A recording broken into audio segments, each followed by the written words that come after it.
This is KUGAN CASSIUS Rifle TV in association with Macklin's Gym Marbella. We're at the fan zone. It hasn't actually opened yet. Yeah, no fans. No fans. No fans. With me I've got Callum Smith, head of FRAMPTON QUIGG tomorrow in this very arena, Manchester Arena. Is it pointless asking you who you backing for this fight? Because I said this to Collar yesterday, like, has everyone in the gym got to back QUIGG?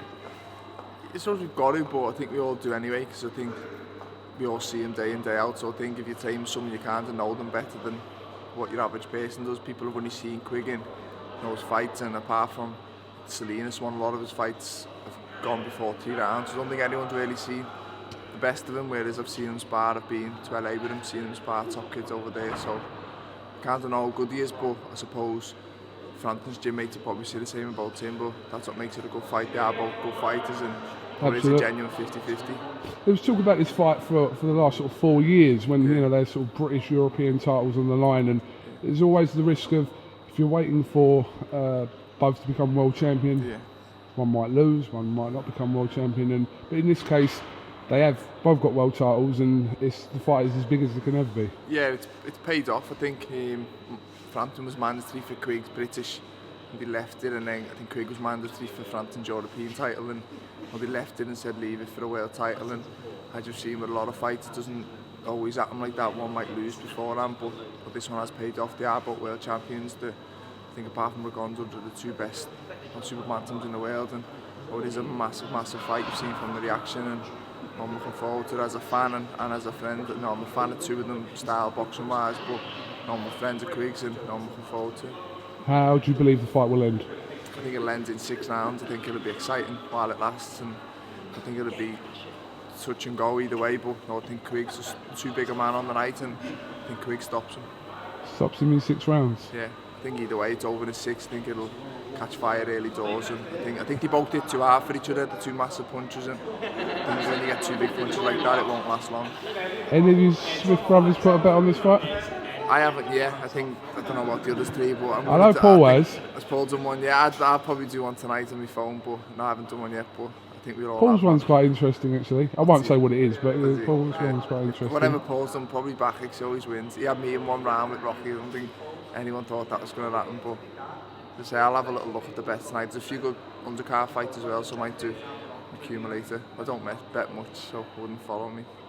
You're right in the middle of camp yourself, ahead of your final eliminator against Mohammadi, rather.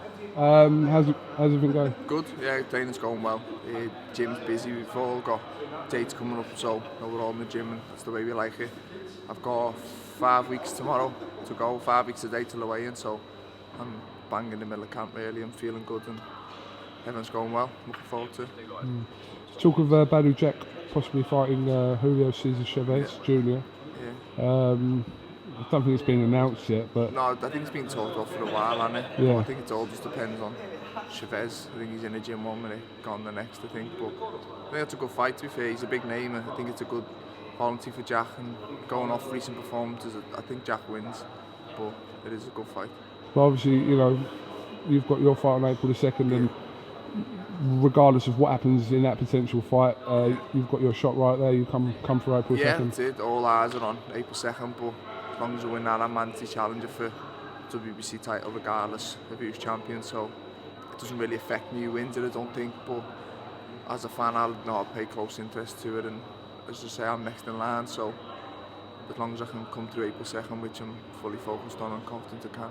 What do you make of Anthony Joshua fighting for a world title in his 16th fight? Yeah, it's some achievement, especially at heavyweight. You know, we be a bit more careful with them, take a bit longer to bring them through, but I don't see why not. I think, if it was Fury or Wilder who was the champions, then maybe hold them back a bit for another year or so, but Charles Martin, he's a good fighter, but he's definitely beatable if you're Anthony Joshua, and if you get off, I think they offered Joshua it, as long as if Joshua sat called on, they offered the fight, so if you're offered the world title shot against someone you believe you can beat, then you've got to jump at it, and fair play to Anthony, he's done that, and I'm confident he can come through and become a world champion, and then that sets up huge fights for him with the likes of Fury and Wilder.